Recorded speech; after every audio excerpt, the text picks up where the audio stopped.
Pero alam naman po natin, ang mga Duterte, iba yung sinasabi sa ginagawa. Ganoon yung Mr. Maravillas ang posibleng gawin.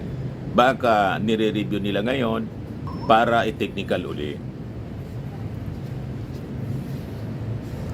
I-technical uli, mga kababayan.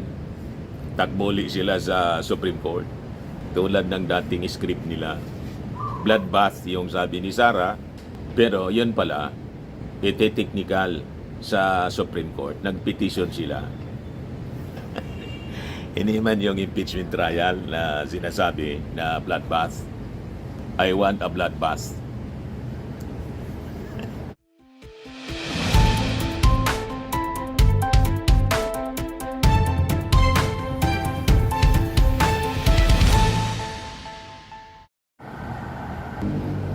Hello po mga kababayan, si Dante Maravillas.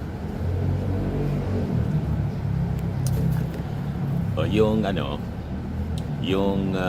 defense team ni Sara Duterte nag-react na rin po matapos na lumusot yung impeachment complaint, yung third and fourth impeachment complaint laban sa Vice Presidente sa botong 54-10 sa sufficiency in substance. So ang kumontra lang yung kanyang number one fan na si 4th District, Quezon City 4th District Representative Bong Suntay. Siya lang yung nag-no. Lahat ng mga members ng committee present, 54 of them, bumoto ng yes. Kahit na yung mga na-perceive natin during the discussion tulad ni Congressman Rufus Rodriguez, akala natin hindi boboto. Bumoto pa rin ng yes. So with that, nagpalabas na ng statement din yung kampo ni Sara Duterte. Yan pahayag ng kampo ni BP Duterte matapos ang impeachment proceedings sa Kamara. As reported by DCMM Teleradyo, naglabas ng pahayag ang kampo ni BP Sara Duterte matapos ideklarang sufficient in form at sufficient in substance ang dalawang kinakaharap na impeachment complaints sa Kamara. Sabi sa kanyang opisyal na pahayag mula sa kanyang defense team na si Attorney Michael Poa, dating DepEd spokesman noong DepEd Secretary si Sara, we have been informed of the vote of the House of Representatives finding the third and fourth impeachment complaint sufficient in form and substance. At this stage, the Vice President's legal team will carefully review the actions taken by the House and the committee as well as the records of the proceedings. For now, we will refrain from discussing the substance of the case in the media and will instead address these matters through the proper constitutional processes. So niya Mr. Maravillas ang tingin mo dito sa statement na to na sabi ng kanyang legal team i-address daw itong bagay na to through the proper constitutional processes. Yung constitutional processes ang pumapasok sa isip natin, harapin nila squarely yung kaso. Once na ito mga kababayan maipadala, may akyat sa Senado sa impeachment trial. Pero alam naman po natin ang mga Duterte, iba yung sinasabi sa ginagawa. Ganoon yung Mr. Maravillas ang posibleng gawin. Baka nire-review nila ngayon para i-technical uli. I-technical uli mga kababayan. Takboli sila sa Supreme Court. Tulad ng dating script nila. Bloodbath yung sabi ni Sara. Pero yun pala, ite-technical sa Supreme Court. Nag-petition sila. Hindi man yung impeachment trial na sinasabi na bloodbath. I want a bloodbath.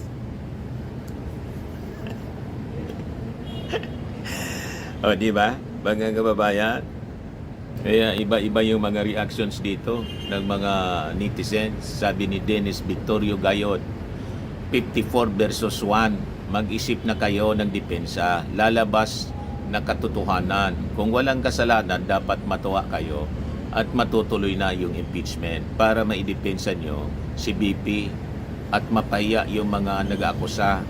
Yan kung wala talagang kasalanan. So yun nga po ang lagi nating sinasabi. Kung sa paniwala ni Sara Duterte wala siyang kasalanan, dapat handa niya itong harapin, sagutin during the impeachment trial. Anyway, doon sa Senado mga kababayan, ang daming mga Duterte senators doon.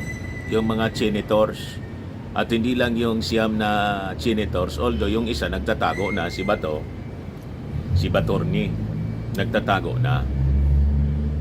Si Bongo, baka susunod na magtago, once halimbawa natunugan na may ICC warrant na rin siya. Di ba? And the rest, iwan ko kung makapag-participate pa during the impeachment trial tulad ni Chis Escudero, ni Jinggoy at saka ni Joel Villanueva kasi may mga kanya-kanyang kinakaharap na kaso sila, mga kababayan, in relation sa flood control scandal. So, bali 5 mga kababayan sa mga Duterte senators ang malamang mabawas. In the coming days or weeks, ito yung sinasabi nating the sword of Damocles na nakaumang dito sa mga senador at Duterte senators at mismong kay Sara Duterte.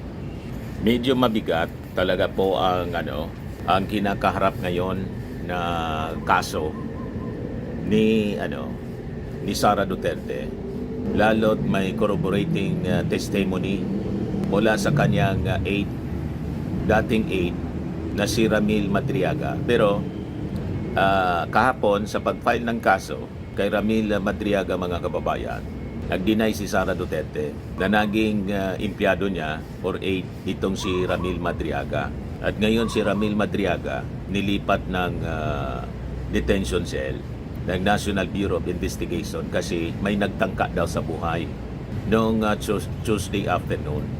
Ngayon si mamamayang liberal party list representative Laila de Lima nagpaabot, mga kababayan, ng reaction after na si Sara Duterte kahapon mag-file ng perjury case laban kay Ramil Madriaga. Ito yung kanyang statement 9 hours ago pa lang po. Sa pagsasampa ni BP Sara ng perjury laban kay Ramil Madriaga, ikinumpara niya si Madriaga kina Arturo Las Cañas at Edgar Matubato na tumistigo laban sa mga pagpatay na iniutos ng kanyang tatay at nagamit na ebidensya sa ICC. Sabi ni Laila de Lima sa kanyang statement, kung susuriin ang salaysay ni Madriaga, pareho nga siya kina Las Cañas at Matubato na maituturing na insider na nakakaalam sa inaakusang mga paglabag ni BP Sara sa paggamit ng confidential funds. Mula sa ayaw sagutin na aligasyon, ngayon sinampahan na nila ng kaso. Kaya mukhang kinakabahan na ang kampo ni BP Sara na malalantad ni Madriaga ang katotohanan sa paglustay ng milyon-milyong confidential funds tulad ng pagsiwalat ni Las Cañas at Matubato sa mga AJ case sa Davao na ipinatupad rin ng nakaraang administrasyon sa buong bansa. Na-impeach na noon si BP Sara. Ngayon, isa ang affidavit ni Madriaga sa mga dumagdag sa matibay ng ebidensya laban sa kanya. Nakikita natin na crucial ang magiging testimony ni Madriaga para palakasin palalo ang kaso. Kaya siguro may pagtangka sa buhay. Butit na agapan kaagad. May bagong detainee daw na biglang pumasok. Bagong detainee sa Taguig detention facility at pinagtangkaan yung buhay noong Tuesday afternoon, mga 5 o'clock in the afternoon. itong si Madriaga. So, talagang mapapaisip ka kung sino yung nasa likod, mga kababayan. Di ba? So anyway, so sabi dito, sa statement ni Laila de Lima, Madriaga should be even more protected now as a potential witness against VP Sara, especially if there are already acts of intimidation against him. Hindi lang intimidation, may threat na sa buhay. Hindi pa siguro nakaabot kay de Lima yung balita abang sinusulat niya itong kanyang statement. Bukod sa kasong perjury, ayon sa abogado ni Madriaga, nakarating na pala. Bukod sa kasong perjury, ayon sa abogado ni Madriaga, may nagtangka sa buhay niya kahapon kung saan siya nakakulong. Sino ang nagtatangka at gustong magpatahimik kay Madriaga? Tanong mga kababayan ni de Lima, na obviously ang nasa likod ng kanyang isipan, your guess is as good as mine. Di ba? Hindi lang niya sinasabi. Sino ang nagtatangka at gustong magpatahimik kay Madriaga? At dahil umusad na ang mga impeachment complaints sa pagdeklara sa mga ito ngayong araw na sufficient in substance, maging mapanuri at mula tayo sa mga nagkakalat na naman ng mga kasinungalingan para pagtakpan at ilihis sa tunay na issue. So yun mga kababayan, yung statement ni de Lima. Ngayon, nag-react na rin po yung kapatid ni Sara, si Pulong. Ayan o. So sabi dito sa balita, binatikos ni Pulong yung 54 congressmen. So sabi po ni Pulong, mga kababayan,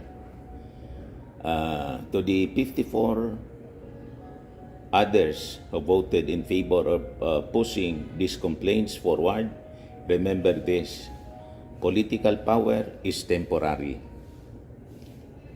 but accountability to the Filipino people is permanent, sabi po ni Pulong. You may have the numbers today, but history has a way of judging those who abuse their authority. So, ang pananaw ni Pulong, pang-aaboso ito ng ating mga congressmen, yung mga bumoto pabor sa impeachment, declaring the impeachment complaint sufficient in form and substance. Bala niya Mr. Maravillas, baliktad. Alam naman natin anya nga Mr. Maravillas kung sino yung abusado. Kanong ganon ang kanilang pananaw, baliktad. O ngayon, ito pala mga kababayan yung sulat ni Attorney Mark Antoinette, Counsel for Ramil Madriaga. Yung kanyang sulat kay NBI Director Melvin Matibag dahil sa threat sa buhay po ni Madriaga, yung pagtatangka. Yan o, Palad Lauron Palad Intel Law Firm, March 4, subject urgent verification of reported threat to the life of Ramil Madriaga. Sabi dito sa kanyang sulat, Attorney Melvin A. Matibag, Director, National Bureau of Investigation. Dear Director Matibag, good day.